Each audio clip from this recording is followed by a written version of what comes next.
Welcome, Rick, Travis.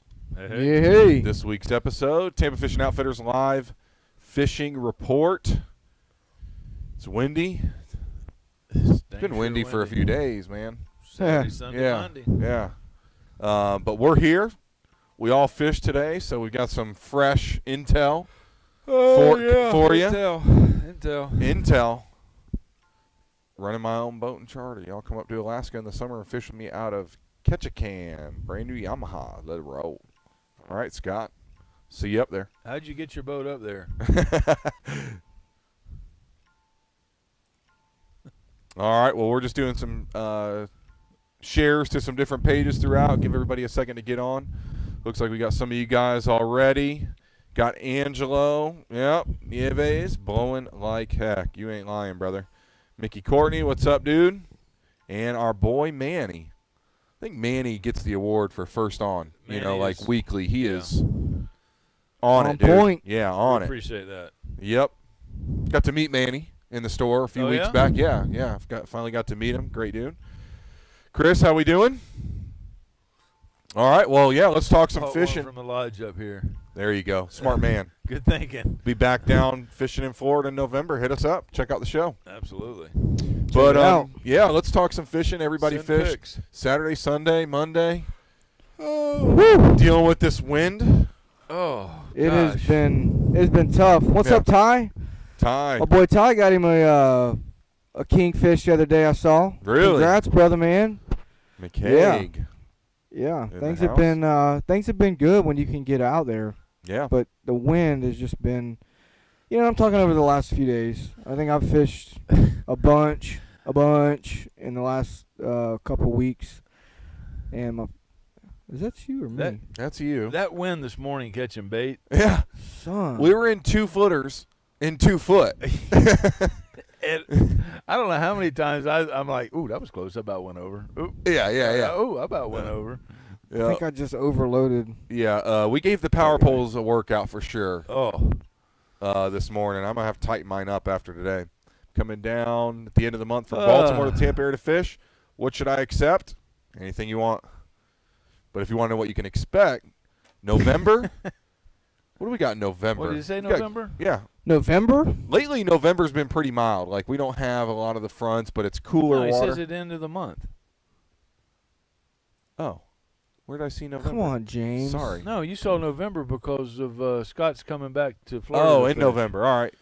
Coming down at the end of the month. It's going to be warm. Might be able to do some tarpon fishing. Yeah. Actually, you know what, Patrick? I talked to those guys we fished today about, like, some of their favorite times to fish. And I like it all year round, but I think, like, the end of April, May, and early June are probably the best variety due to, Inshore still available. Yeah. Tarpon are available. You got more variety. Reef fishing, snapper, mackerel. I mean, yeah, whatever you can get your hands on, Patrick. You know, I would say definitely the week before you come down, you know, watch a show, and we'll have the latest, Right. you know, on what you can expect. But right now, I'd assume, you know, bait will be plentiful, and you know, you can target just about anything you want at the end of April. You know what I mean? think our snook are about ready to start spreading out.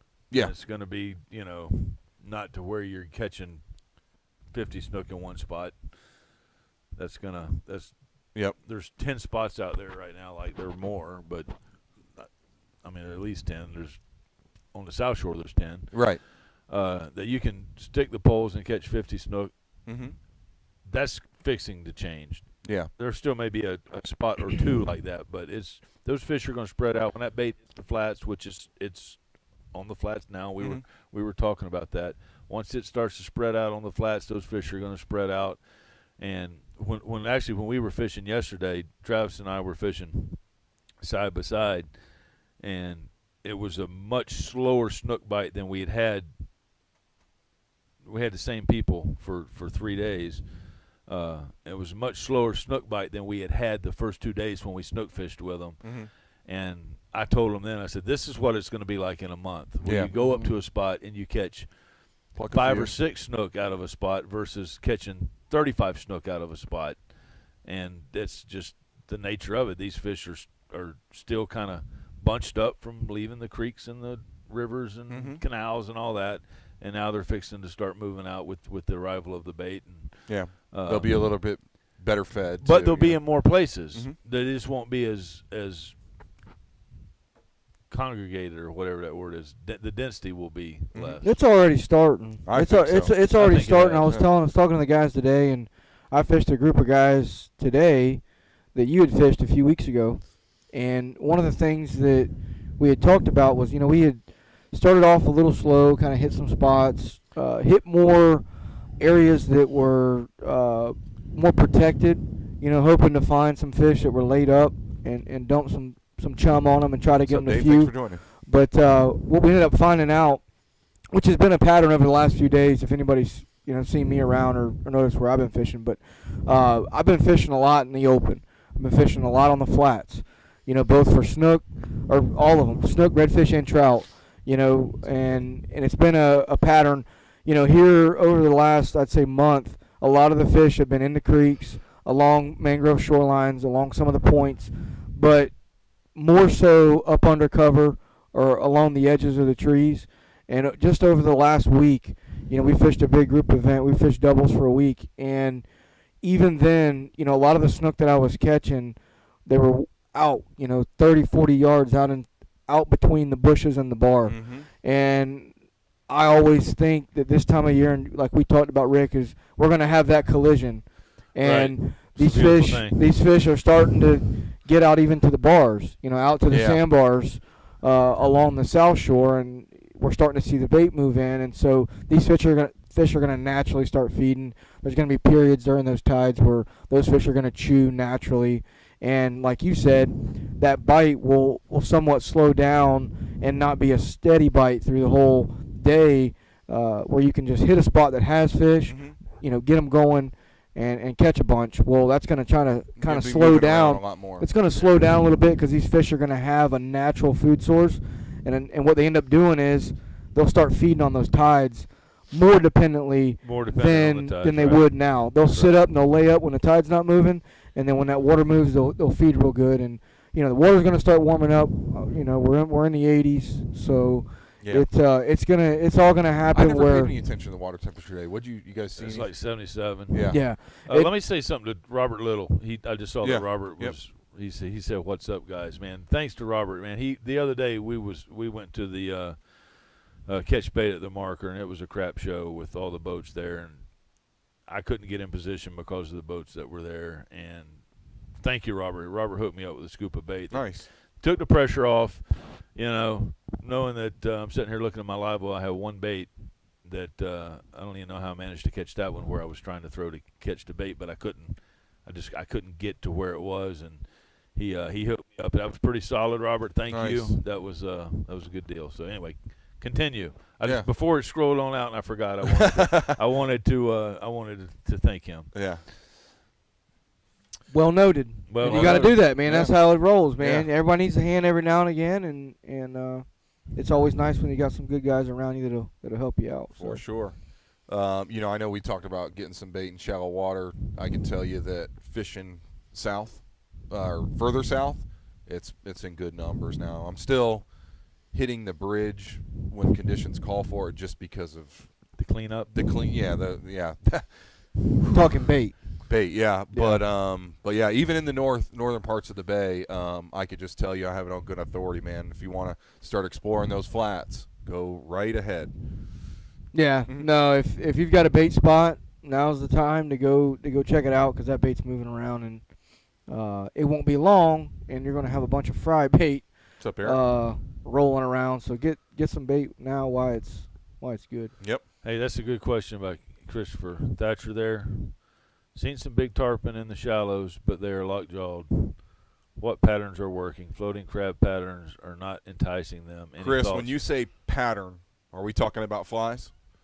Just let me know. We'll talk baits that we normally fish, but if you want to talk flies, we can do that. I'm not certainly not as good a tarpon fisherman as Travis, and probably not as good a tarpon fisherman as James. But I can tell you this: those tarpon eat crabs and really gorge themselves on crabs. And I got this from a biologist, and I think I've said this before on here. There's an enzyme in a crab that aids a tarpon's spawn, and it's just kind of neat the way the crabs flush out before the tarpon spawn. So crabs may be a tough bite, or using crabs for tarpon may, I'm sure they'll eat them year round, but it's not going to be like it is when you're having the crab flush, because those tarpon right now aren't ready to spawn. Right. They're not thinking spawn yet, so we're another month from that. So it would probably be a much tougher. And I'm not an authority on tarpon. I'm telling you, this is just by talking to the biologist a little bit and hearing his take on that and the science that backs that up. But that may be why they're not eating the crabs. I mean, it's. What about? I mean, I generally don't. I like to have crabs early season, but it's typically when things kind of get in a full swing is when I really get crab dependent, where I want to have them every day. Right now, I want them when the crabs are flushing. Exactly, and that's really about it. I don't even worry about crabs if Big they're not flushing. threadfin are probably my bait of choice early on in the season. But it looks like you were, Chris, and now I recall we've actually had some conversations.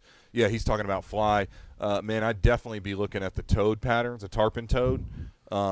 Or a larger profile bait fish pattern, which if you come in, Keaton and Chris and those guys can definitely hook you up. Actually, the tarpon toad's the fly of the month. That's what they're doing this Wednesday, if you can make it in. They're doing the tarpon toad. But yeah, something with a little bit bigger profile and more along the lines of a bait fish would be my go-to. Yeah, and Manny's right. You got to wait for the hill tides. You got to wait for the crabs to move and spawn. Yeah. So, like I said, any kind of bait fish pattern, a clouser, anything like that, we'll get them. Now, I do know, and maybe a little bit different. I haven't done a lot of fly fishing for tarpon in Tampa Bay, but the darker patterns seem to really make a difference. Purples, dark browns. Your purples, your blacks, your browns for tarpon. More of the snook is going to be more your whites and your chartreuses and your blues. But like anything, you always want to have a couple different variations to that, different colors. Yeah. So. Yeah, I think the purple toad is, if you were to pull, anybody who spent some time, fishing when the fish first show up, purple and dark brown tend to be two colors that they like to tie up. I know Keaton, you guys have met Keaton. He's the guy that works back there in a fly shop. He's been just loading up all the browns and purple toads he can tie up as fast as he can tie them, because he says, when they start showing up, they can't get enough of them. And I will say, like, having done tarpon fishing from both sides, fly, bait, artificial, you name it, if you said that you had to put a tarpon in the air and you could pick any bait and go do it, probably take a fly over a live bait. There's just something about the tarpon, the way they eat and the way they respond to a fly, that, man, a good cast, well placed, right in front of them, they almost can't resist it. you equate it to like snook and whitebait, just how you get them, how they react to that whitebait. Sometimes it's very similar, but delicate. They can see tarpon or that's pigeon right. fish. Yeah, I remember, Chris. A giant eyeball, man.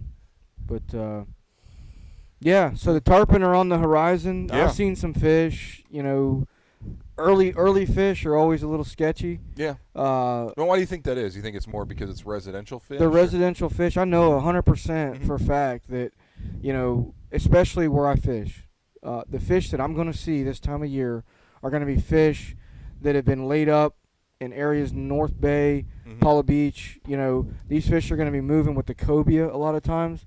9 times out of 10, you'll see tarpon and you'll see cobia in a certain area along the South Shore. And a lot of those fish, you can hang a fish. I mean, you can jump fish, but you're going to be waiting, and it's a patience game. Or if you're a good sight fisherman, you can get in front of these fish that are going to be daisy chaining. And they're honestly, in my opinion, they're working to the reefs, they're working to the channels, they're working to those big bait pods that are starting to show up in the middle of the bay.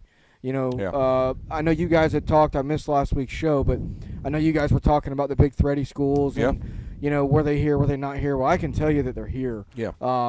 Whether or not you're going to see them when you're traversing across, a 4-foot Now, have you seen the schools of big threadies, though? Yes. Okay. Yes.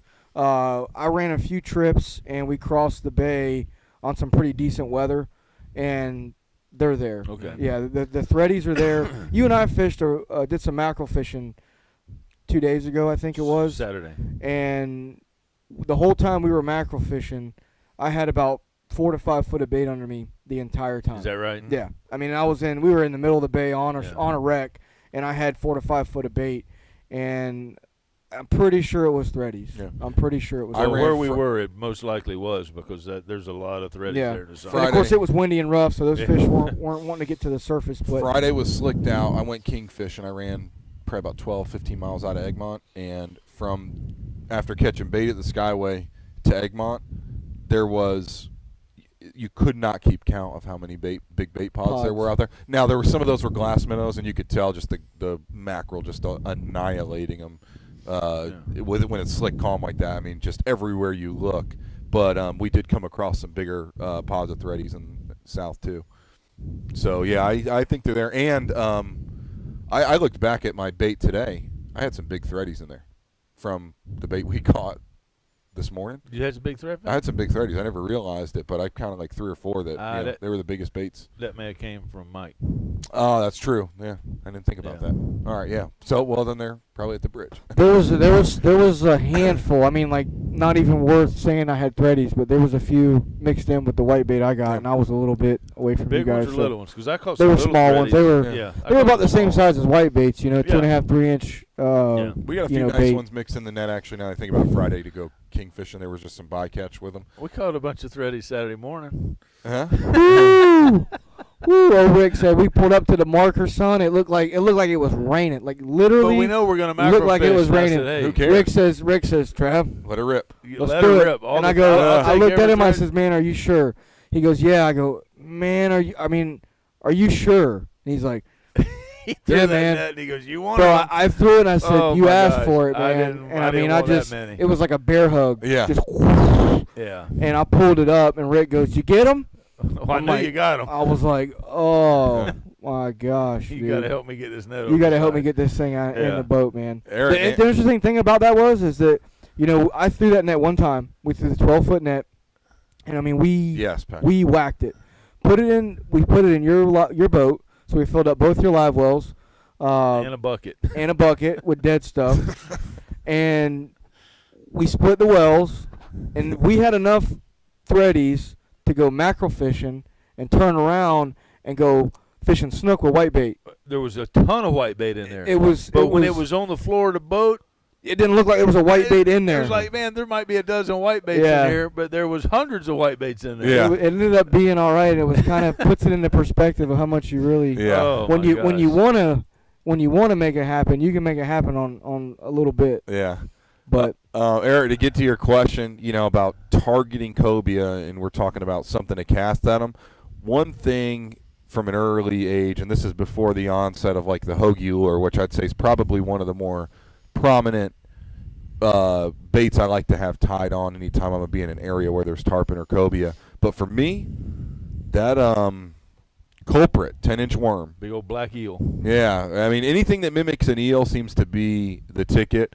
For me, just the access of having those big culprit worms with the curly tails on them, the longer the better. That's just always been my thing. I've always been taught at an early age to run with one of those ready to go on a jig head, And I've seen it happen where cobia shows up, grab that rod. I can tell you at least 10 times in my life where having that rod ready to go was the ticket. Right. And as soon as that thing starts dropping, a lot of times it's before you can even work it. They just see it drop, down after it. So that's my beta choice, and secondly probably be a hoagie, like a 9 or a 10-inch. Looks like an eel, looks like a big eel. I'd recommend a pinfish, honestly. Well, what did Patrick say about mud minnows, mud cats, or Catch a lot of shad? mud shad for catfishing up here in the Potomac. Worth bringing, maybe for cut bait, but you probably won't have, Patrick, when you get down. Not worth the trouble. Not worth the trouble, man, where you can pick it up here at Tampa Fishing Outfitters or any local bait shop, box of frozen threadfin, Yep. and they'll work great for you. Especially if you want mud cats. Or just hang around a boat ramp when people come in and start dumping Yeah. get some of their dead bait and Yep. take out of there. There you go. But yeah, man, I think in another few weeks, man, we'll be on when's the next big moon? I think we got I guess it's about 2 weeks, right? Yeah, We're just coming 'cause off we're coming through one off a right new now. moon. We're coming up full now. Yeah. That's normally a nice transition moon too. Mm-hmm. We're gonna have start Gonna getting time some out higher right in water. May, yeah. We're gonna start getting that higher water. Mhm. We're gonna start getting some bushes flooded out, and speaking of that, and we're gonna start talking about this as we come in. We're gonna start talking about fishing bushes, Mhm. fishing early, fishing flooded areas. Because what's gonna happen is where these fish have been limited. What's that? I need batteries. Oh, we'll get you some batteries. I'm flashing. Um, Keep going. I just want to know where they are. Well, where these fish have been at and where they've been staging up, a whole new world's going to open up in 2 to 3 weeks when Yeah. you start getting some of those 2.5s, 2.6s, a 3 foot I tide. love it. I like it too. I'm a get back as far as I can kind of guy. Get in the creek, find a decent amount of fish in a small area. Yeah. That's sort of the motto for most guides. I Mhm. would say you want to find an area that is protected. You want to find an area that's got a lot of fish, or a significant amount of fish to fish 3 or 4 people and put together a good bite. Yeah. And where I was going with this is, and Rick had touched on it, is these fish are going to start spreading out. They're going to have a lot more room than they've had over the last 2 to 3 months. Absolutely. Coming through winter. They are going to start spreading out, especially big fish hunting. The bigger snook, they're going to start spreading out a little bit, and you're going to catch 1 or 2 down a shoreline instead of having these big knots of fish. And then in about a month or so, they're going to start packing back up, and they're going to get ready to start moving out to do their spawn during the summer. So it's a good time of year to target those deeper shorelines. If you're an early fisherman kind of guy, it's a good time to get out and get that early morning bite. Yeah. Those fish are going to fire off early. Hour and a half of sunlight. Yeah, and we talk about it a lot, but there's several trips that I've ran where I've got some experienced anglers or some anglers that don't want to throw live bait as much, and they want to throw some artificials. It's a perfect time to get out and do like an early morning topwater snook bite or an early morning trout bite and get some of that stuff going, and then take a break once the sun starts poking up a little bit, 9:30, 10 o'clock, get a little bit of live bait, and then fire off some areas with some chum and really kind of entice those fish and get up under the bushes and do some fishing like that. But what we've been seeing now is gonna sort of progressively slow down, and then eventually we'll be into the bait fishing scene. Yep. So it all seems to be moving in the right direction. Like you said, we're coming up onto a full moon, and that'll be a transition moon. Yeah. You're gonna start seeing a lot of the guys in Boca Grande start posting more pictures. Yeah, it's gonna Boca come. Grande is about to fire off. If it hasn't already, I know there's a lot of guys that are already tarpon fishing. Yeah. But we're normally 2 to 3 weeks at least away from the steam that comes off of Boca Grande. Mhm. So I'm sure it won't be a secret once the masses start to show up, and all we can pray for is low west wind. I know, man. So if we have a good year and those fish can get pushed in and feed inside the bay, it'll be a good tarpon season. If we start getting some nasty storms and blowing off the Gulf, then chances are those fish are gonna put their nose in the wind and slide offshore, and the guys that are fishing the near shore wrecks and reefs are gonna find the pods of tarpon. Yep. Yeah, I remember going through that last year a little bit, and on some big days when I had a stretch of tarpon trips, and that wind you just knew what it was going to be. They like. hump it, man. They get it and get on down the road. Mm-hmm. There's always going to be some fish that fall off, Of course. and there's going to be some fish at the bridge, and there's going to be some fish at the the local reefs. Good hammerhead season. What you got, Rick? We gonna do a weather report? What you got going there, man? You said I didn't know it was going to be bad this weekend. So I was man, just kind of looking. Yeah, to see let me show you what you don't want to see. I'm going to show the audience. You guys fishing Friday, right? Have you looked at it? Yeah, it doesn't. It starts to get to the point where it doesn't really matter. There's certain days it does. Well, it does, but when it's 25 to 38. Yeah, but you can. I mean, what's the tide? Yeah, I mean, where I'm going to be. We fished in 20. We yeah. fished in 20 this morning. Easy, yeah. So the good thing about this time of year is, it's not as dependent on getting out in the bay to get bait. Yeah. And so that is the reliever. Yeah. I've got a boat that, if I can stay on the inside of the bar, if the bait's on the inside of the bar, I'm good. Yeah. I don't have to cross that bar. And so one of the reasons exactly why there. I built my boat to do what it can do is to be able to stay inside that bar, go get bait, not destroy the grass. You're talking about the skiff. Yeah. The skip. Yeah. So blowing 25, you can make it happen.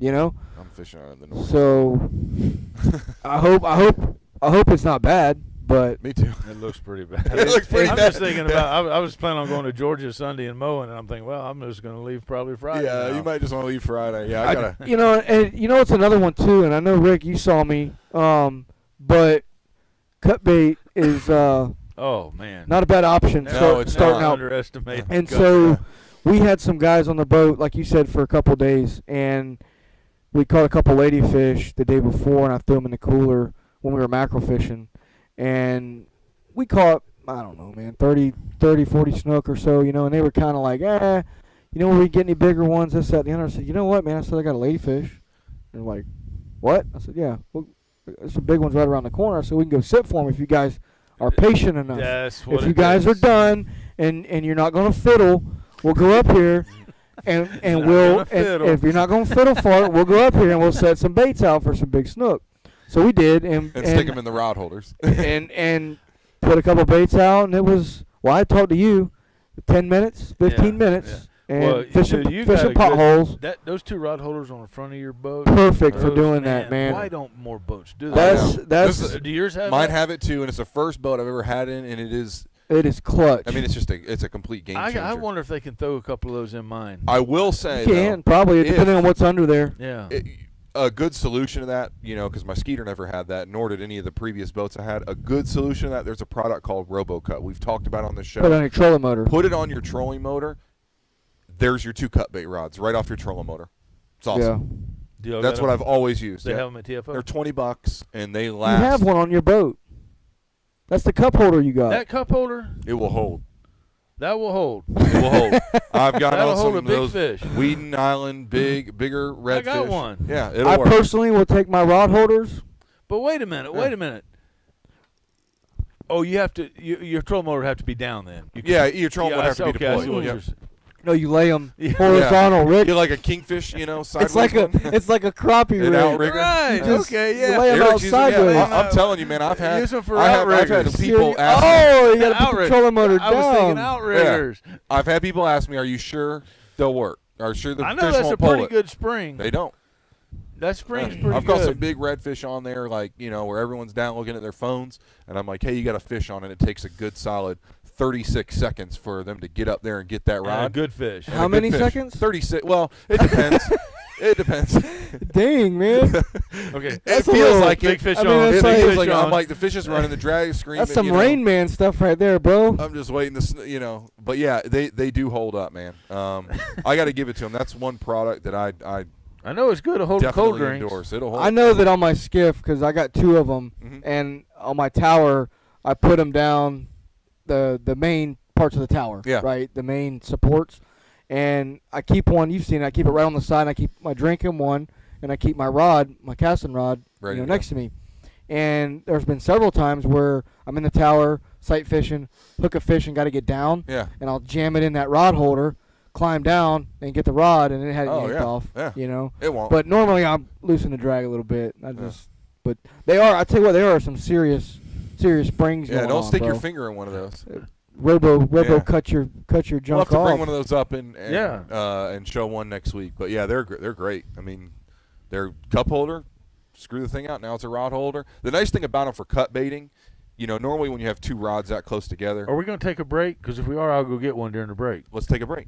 What do I you wasn't think? saying now. Yeah, I'm let's just saying let's do it. Let's take a break. Come back, talk about the RoboCup. I'll go get one. Yeah. You know where they're at? Yeah. Cool. All right. Well, Taking a hey break. guys, we're gonna take a little break.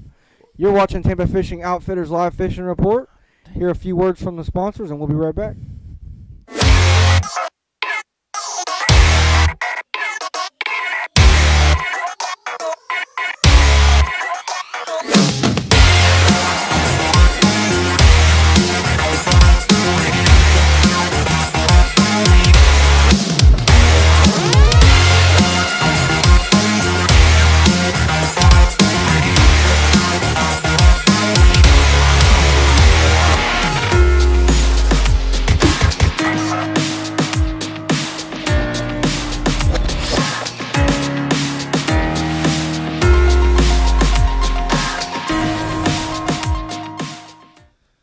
All right, guys, welcome back. Tampa Fishing Outfitters Live Fishing Report. Myself, Captain Travis, Captain James.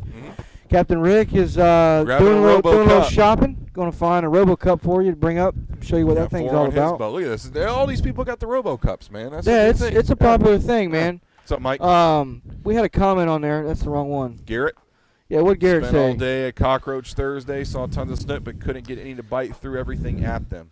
Ooh, what were you throwing, Garrett? Yeah. Fire it off what you were using, buddy, and we'll see if we can point you in the right direction. Yeah, I think what you'll find consistently, Garrett, when you say you threw everything at him is,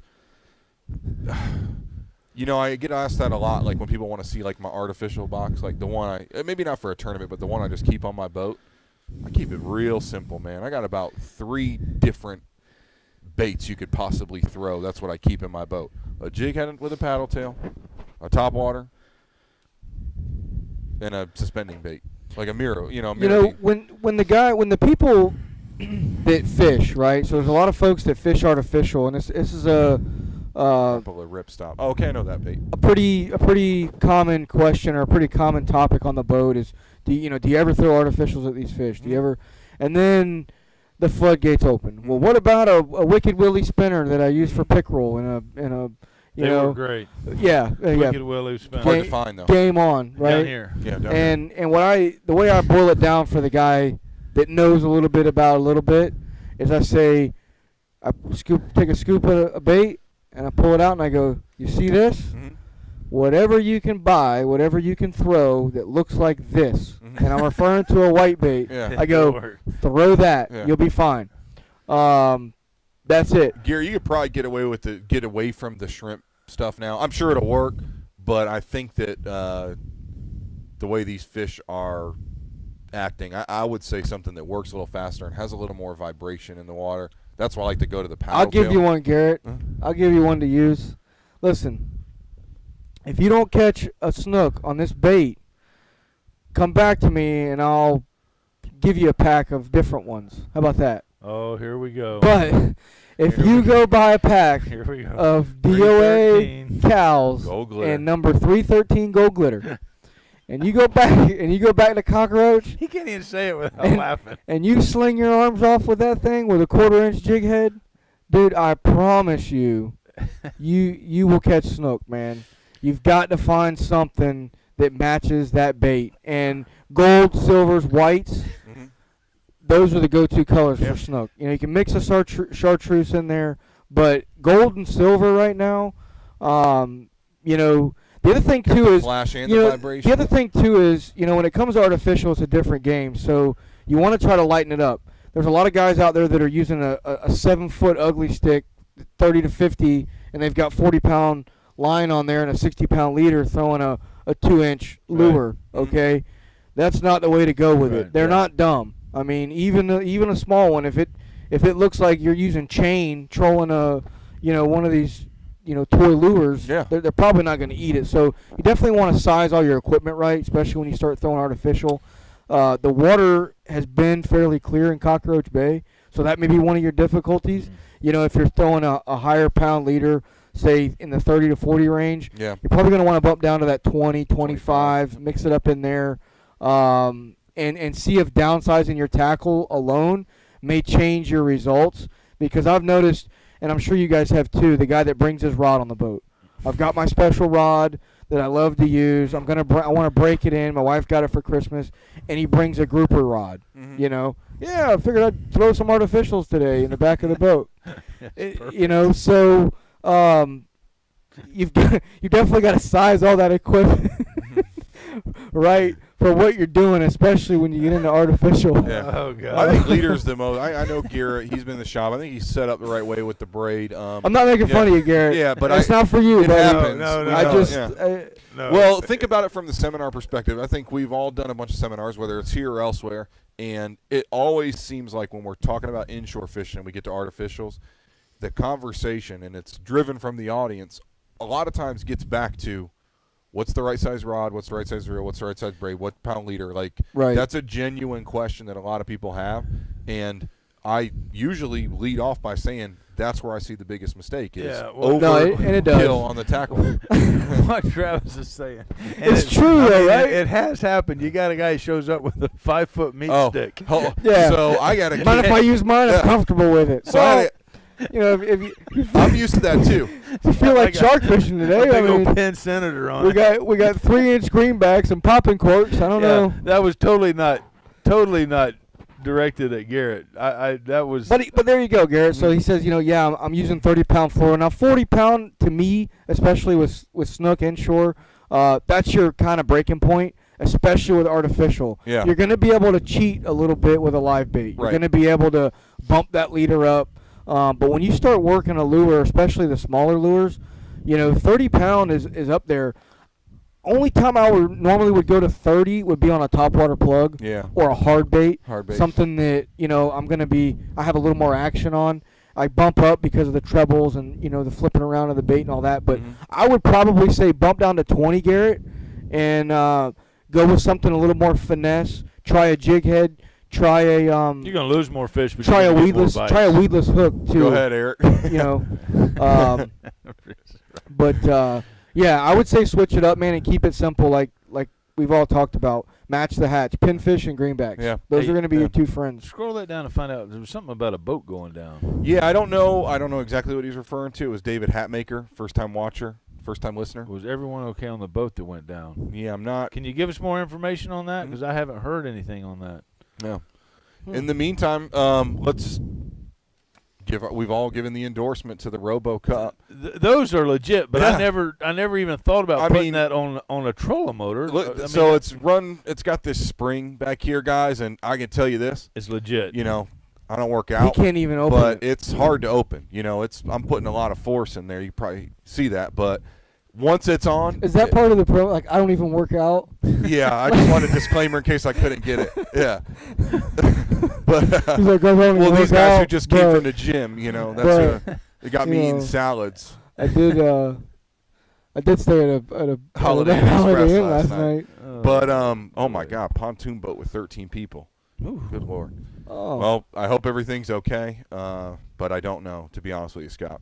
Where was it at? Where was that? Anclote. 3 went to the hospital, 11 people on it.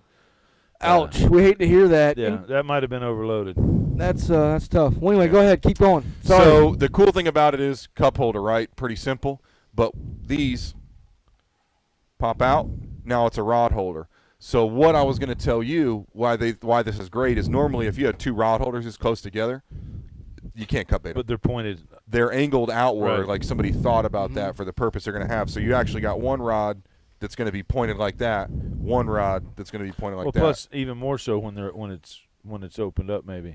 Yeah. Or is it going to be closer together opened up? It's going to be closer together opened up. Yeah, a little bit. But the reels, you know, Right. with this style Right. rod holder, the reel, spinning reel, is going to sit right down in there Yeah, and if stay you're at cut that bait angle. and you got weight on it and you're throwing What it are out there. these? What are these little doohoppies here with Yeah. the holes in them, the slits? What are those for? That's for air This. circulation. So if you want to tighten up your drink, you take this off, It's got Velcro. Velcro strap, Oh, you're running through there. and then tightens it up. So like if you have a glass bottle of beer, Uh-huh. you know, that'll keep it from getting that motion. And then next thing you know, you even trolling motor in your next spot, your beer's Yeah. flat.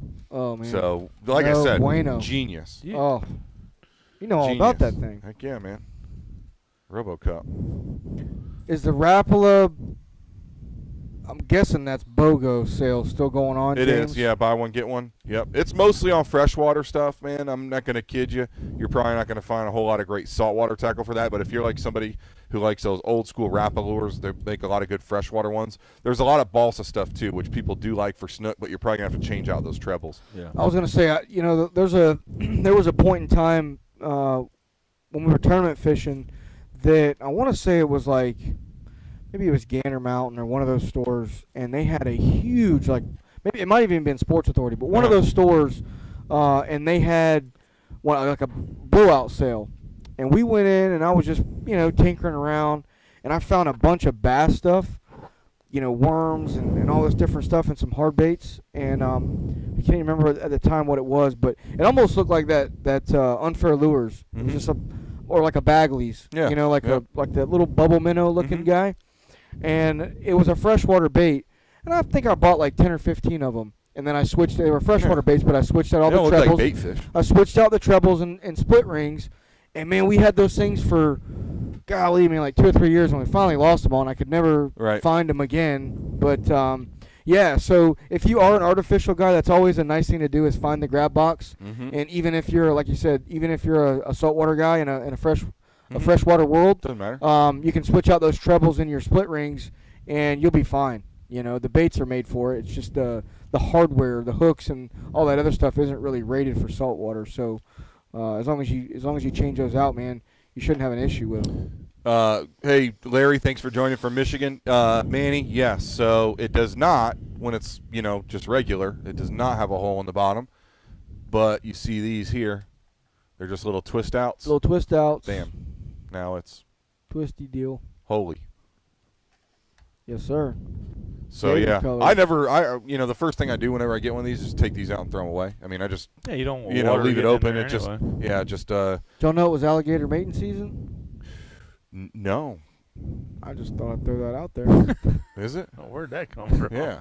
I saw the gator colors. Oh, the gator. Oh color? yeah. I grabbed those on purpose. Yeah, I figured you did. Yeah. Total random. Oh, look we for were your at the golf gym cart and too. I was sitting there. I looked up at the TV and it said Golf. alligator mating Yeah. season. I was like, oh, Nice. that's probably a good, you know, PSA. Good time to be on the golf course then. Yeah. A lot of gators. So if you're out walking there, up on there. Wait up for me, around Cindy. the gators, you might want to I'm coming home. put a little less cologne on while you're out there. Wait out here. I got it, Rick. I got it. That's a good one. Oh man. So what else we got going on? What are we looking forward about to? them Oh, babies? you know what we got to talk about? You. I don't know. Yeah, next Talk week, about it. man. April 24th. I know we talked about it last week, but big event here at the stop. We've at the shop. We've got, there you go, right there. Black, pink, white, doesn't matter. I'd say black and white. Boy, man. Damn right, Manny. Ouch. Womp womp. Yep. But April 24th, so not this Wednesday, but the following, we're doing a big event. It's going to be like a social event at the store. I'm going to come in for it after my trip, and we've got beer. So we'll see you here. And we're going to try to do a broadcast, right? No, yeah, we're going to try and do a broadcast if we can, but there's more than beer. We've actually partnered up with, you guys, Tampa Bay Waterkeeper. I talked to Jason about it last week, but it's an organization that really just focuses, grassroots organization. I mean, I talked to the guy at length about what they do, and they're going to be on site talking about what they do, but we're going to be raising some funds for them. Well, what do they do? So they are testing constantly the water inside of Tampa for contaminants and things, and they've got a big cleanup initiative. It's been going on for a couple of years, and they're really just starting to get their legs underneath them and start to make some differences, and I think they're getting a little more pull politically, now to bring some attention to, I would say, some of the controllable contaminants that are going into the bay, and just bring it to the forefront. And I talked to them; they're passionate about it. Yeah, there's going to be some sales, Manny. We're going to have a lot going on in terms of sales, but how we're going to try and raise some funds is we've got some really cool companies like Penn, Bull Bay, Star, that are all stepping forward and donating some product. That way we can do some giveaways. We're going to be selling raffle tickets that are going to be 100% is going to go right back to that initiative and that cause. So yes, there'll be some big sales. Combos are going to be 15% off. There's Yeti 20%. There's going to be a ton, man. If you need to do some shopping, we're going to be open extended hours. It's going to be open, I think, all the way till about 8:30. We're going to try and do a quick broadcast beforehand, but there'll be contests, raffles, talking fishing, drinking beer, trying to get a food truck on site if we can get one. But it's just a good time. The last one we did was back in October. That was fun. Mm-hmm. We were live for a couple of hours. I don't think we'll probably do that again. No. But It was like yeah. it was like the MMA or the MCA Dude, awards that or was no something. joke. You know? Didn't the food truck break down or It was something? a The food truck live broke down last podcast time. rally. So then it was just nothing Killed but the beer. food truck. you know. Pizza, no? Oh yeah, we Joy- had Joy stepped up and got the ordered pizza. some That's pizza. right, yeah. Yeah. But Food it was truck cool to actually overheating meet. on I-4. It was Jedi voice. No one wants the humpback net. But yeah, I mean the event was fun, man.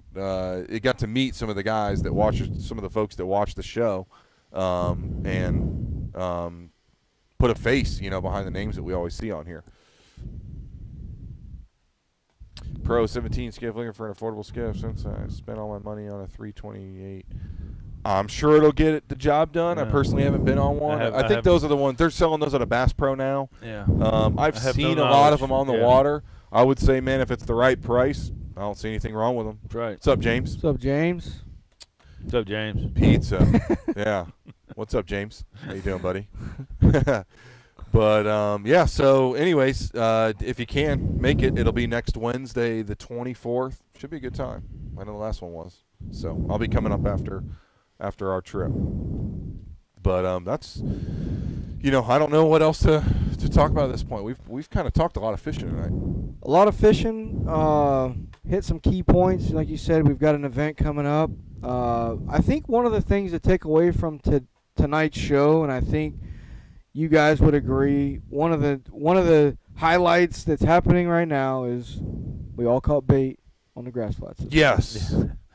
Yeah. And I'm not trying to open the floodgates, but we all caught bait on the flats. We all caught bait on the flats, So in case you didn't catch that. That means a lot of different things. That means a lot of guys are going to have access to bait, which means a lot of fish are going to get bait thrown at them, Yep. which also means that in the next few weeks, chumming's going to become less as efficient. Mhm. And You know what's so funny some is different fishing techniques are going to start to take place, and we'll talk about them in the next for few me, weeks. the correlation to bait getting on the flats leads to using less live bait on the flats. 100%. It's weird, It's isn't so weird, It's 100%. like Time to start using you cut know, bait. So time to start using cut bait. But the way you just put that just reminded me. It's like time to start bringing a Yeah. box of threadies every day. Yep. Yeah. Mhm. Yep. It's coming, man, which is cool because that's what keeps you on your toes.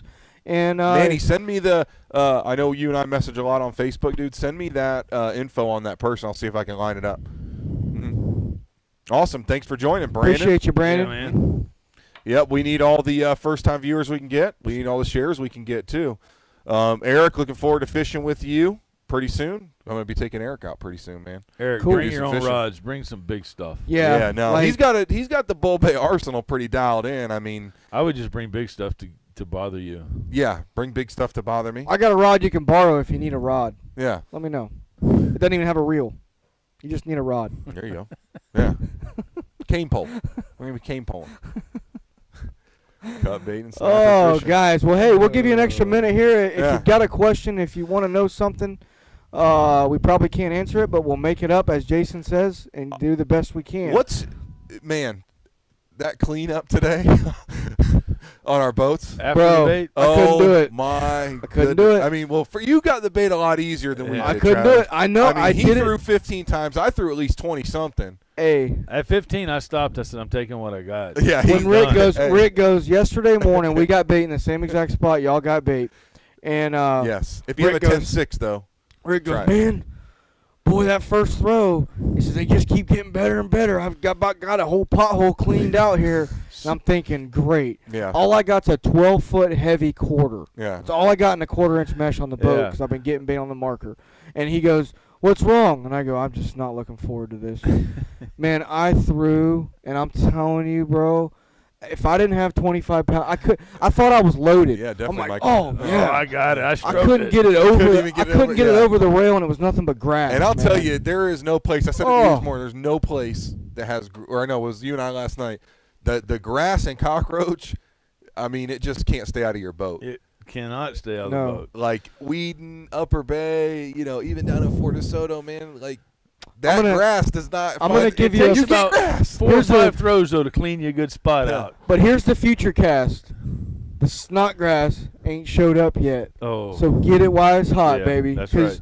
Because I'll take that grass all day long over the old monkey snot grass. Yeah, the monkey. dude. I saw some today. It's coming. It's down there, but it ain't that bad. Before we yet. get to the question, Tyrone, the event coming up is at the shop. It's Tampa Fishing Outfitters. It's going to be April 24th. It's basically just a fundraiser, man. We try to partner with causes related to the fishing industry. This one particularly hits home to Tampa Bay and the water, the Clean Water Initiative. So that's what we're going to be supporting. There's going to be free beer on site.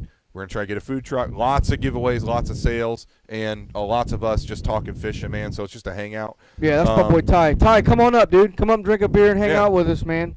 Pablo Artur Flores, one last question. Fishing snook and reds, do y'all recommend using a either a stinger or sinker, like a knocker, or free line live greens? I would say that when it's typically a live bait, I generally free line it. And then when I go to depending on my how cut big the bait, baits are. Yeah, depending on how big the baits are, then I'll I'll usually throw a cork on to get more distance. Yeah. But when I'm cut baiting, I do like to have a pinch weight or something. I have used knocker rigs if I want to hit like potholes from a distance for redfish. Sure.